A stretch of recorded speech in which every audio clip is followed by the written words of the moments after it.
Hi, this is Holly with DragonConTV, and I'm here with a real Renaissance man that we interviewed last year for one of our shows. His name is Curt Anderson. He is a native of Alabama. Yep. And he has this fabulous chalice, which he brought last year, and he told us about, but we're going to ask him to tell us about it again. And he's going to be involved in a special magic show this evening. That's right. Well, it's Saturday night, Magic and Mayhem. This will be our 5th straight year doing Magic and Mayhem specifically. Brian Brushwood, world-renowned magician, famous internet magician. He's had 2 TV shows.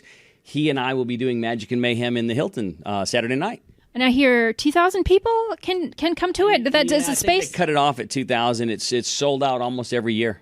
So I was going to say, this is going to be something that they're going to definitely have to train the cameras on you to show like what you're doing for the masses. Yeah, it's hard. If you want to get there early because it's one level seating. So if you're in the back, you're trying to look over 2,000 people. So yeah, get there early. Cool. So what type of magic do you do there?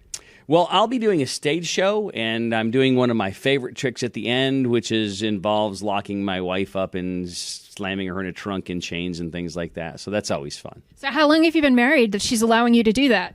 Well, I've been married 27 years. Okay, I guess at 27 years, you probably do trust your spouse enough to do that. And I was going to say, I'm at 12 years, so I'm thinking if my husband did that, I don't know that he wouldn't be like dropping me off in the Okefenokee somewhere. We met at a magic show, actually. I was performing for her college way back in the day, and she's like, that's awesome. And so, she knew what was going to work, and so we started dating. I found out she fit all the boxes, and I went, well, that's, I got to marry her. That checks a lot of boxes right there if she fits in your boxes. Yeah. And she does cosplay, too. So is she going to be dressing up for the show? She won't be dressing up for the show. Business is business, even though it's a fun business. But she will cosplay. She's actually going to play kind of halfway between Wonder Woman transforming and not transforming. So she's going to have on business attire, but the white shirt will show the Wonder Woman outfit underneath. Very cool. Well, so can you tell me a little bit more about all you're going to be doing? Because you're also on the Skeptic track. I am in the Skeptics track, and a lot of people go, Skeptics track, what is that? It's really just critical thinking skills. There's a lot of things involved in life and fake news and all these things. You wonder if things are true. And so the Skeptics track is really there to help people understand how to think logically and critically. I don't mind so much what someone thinks or their opinion, but I've told my kids, you can believe what you believe, but have a reason for it. Yeah. And so one of the most important things to me as far as skeptics go is to not just know why I believe what I believe, but I try to truly understand if someone has a point of view or an opinion that's different than mine, why do they believe what they believe, and what facts support what I believe, what facts support what they believe. And oftentimes I'll find that my original position was wrong, because everybody has bias and blind spots. And so I try to really be diligent in taking a look at every point of view that I can. You said magic came into your life, though, before the skepticism. You've been doing that since you were quite young. Yeah, I was 7 years old when I did my first magic trick. I did my first magic show at 11, and I was on the road at 13. Wow, pretty amazing, huh? Yeah. And so that is, you have many things represented on your cup here. Yeah. So last year I made, it was the first thing ever turned out of a block of wood. And I made a chalice, and I brought it, and everybody thought it was really cool. So I made a new one this year, and this is the one I made for this year. And it has the different things on here that I will do or attend at Dragon Con. And so it's my big cup, and I just never have enough water to drink, so I thought, well, I'll just make a big one this year. Obviously, you have to have the Dragon Con logo on there. I've got the Game of Thrones, House Stark. I'm going to be going to some of the Game of Thrones events.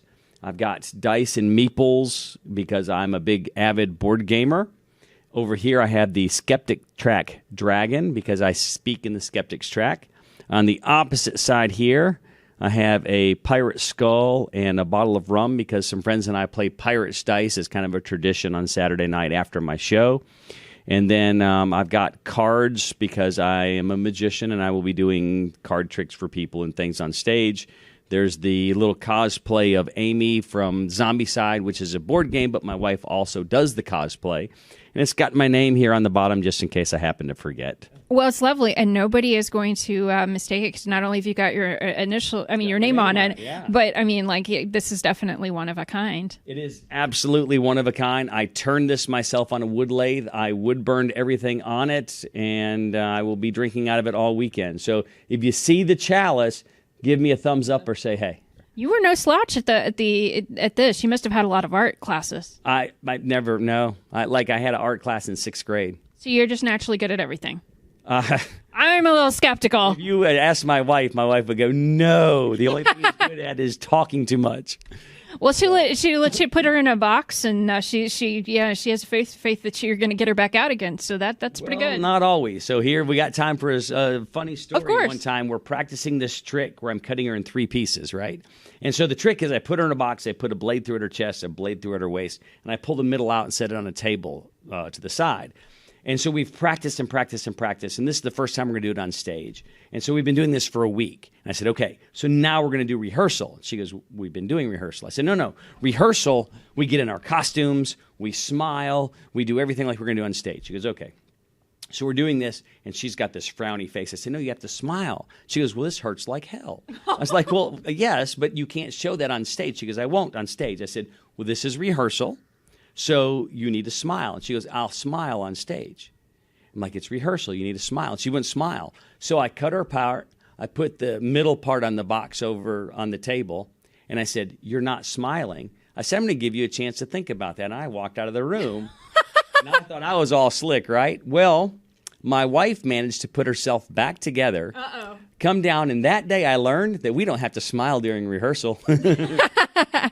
Well, that's the thing about marriage. You're always learning new things. So, very cool. We smile on stage, but we don't have to smile in rehearsal.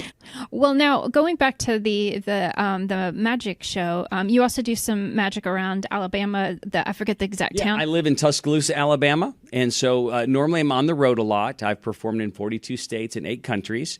But I recently, spending more time at home, my wife was diagnosed last year right after Dragon Con with cancer for the 3rd time. Oh. And so she's been through treatments and everything, and she just finished up. She finished treatments Tuesday. Wonderful. So this is like a celebration weekend beyond our normal Dragon Con celebration. Yeah. But I decided to spend a little less time on the road, spend more time with the family.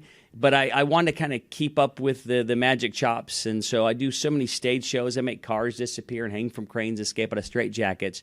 But I haven't been doing as much of the close-up stuff. So I actually took a gig. I'm going to be performing at the World of Beers every Tuesday night in Tuscaloosa for a limited run, doing table-to-table magic and really getting close-up reaction to people and when they see it right there, right in their face. So which is harder, when you make something huge disappear, or when you convince something that's somebody that's something that's happening right in front of them? That's a great question, because there's like 2 different types of people that like magic for the most part. Some people go, man, if you can make a car disappear, cut somebody in half, make somebody float, that's magic. Like, that's the really grand, big, cool stuff. And other people go, you know what? I've never seen one of those big boxes with the Chinese symbols. If I had those, I could probably cut somebody in half. Yeah. But if you can fool me with a deck of cards or a piece of rope, I know what a deck of cards and a piece of rope can and can't do. And so they're very different skill sets. And I wouldn't say that one is easier or harder than the other. They're just very different. But the idea behind building the tricks take the same type of thinking. So they're different personal skills and they're different stage skills, but I wouldn't say that one's easier or harder than the other, but they both should just be beautiful. That's what I shoot for. Well, that sounds wonderful. So now for the stage show, anything in particular that you're proud of? Or should I even ask for spoilers? So the last trick, literally, I think is the best stage trick that we do. And it's one that if you take your eyes off of the trick for even just a split second at the wrong time, you will completely miss one of the most amazing things you'll ever see live. It looks great on video, but it looks better live because when you see it on video, a part of your mind thinks that's got to be edited. There's no way someone can do that. When you see it live, your brain has to take a second to go, did I actually just see that? Now, I'm not going to tell you what it is. You got to come watch the show. Yeah, I was going to say, if that isn't a teaser, then I really don't know what is. Yeah. So With regard to the skeptic track, now, are there any particular programs that you think, or people who are presenting who you think have really good programs that you would recommend people see? So there's a lot of these guys do amazing podcasts, write books, do a lot of things. But what I'm really hyped up for is Friday night, tonight. I'm doing a panel with John Delancey, who was Q on Star Trek. Nuh-uh. Yes, and he's a critical thinker, and he thinks it's important that people understand how to learn. And so we're doing a track together called Creativity and Skepticism. And so it's just not a bunch of people sitting around going, oh, well, I think like this, and I'm smarter than you, and blah, blah, blah. It's people who have other skill sets that we apply this line of thinking to in the way that we approach life. And so Delancey's done some amazing work. He's a great actor. Oh, yeah. And so he's going to talk about how he applies the way that he thinks to his trade.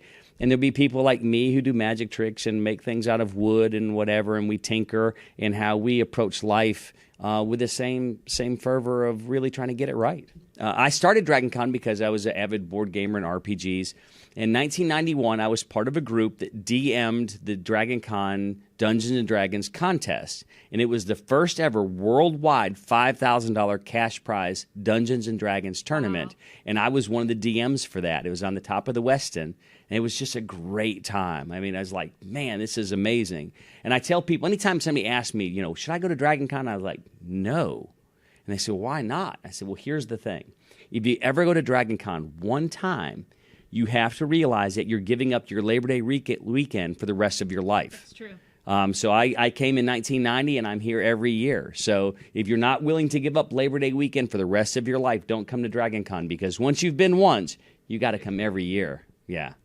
Well, it's been lovely meeting you, and it's been a pleasure. I really think that it sounds like you've got a lot of really interesting things you're going to be involved in this con, and so I really hope that a bunch of people come and check you out, all the very different things you're doing. That'd be great.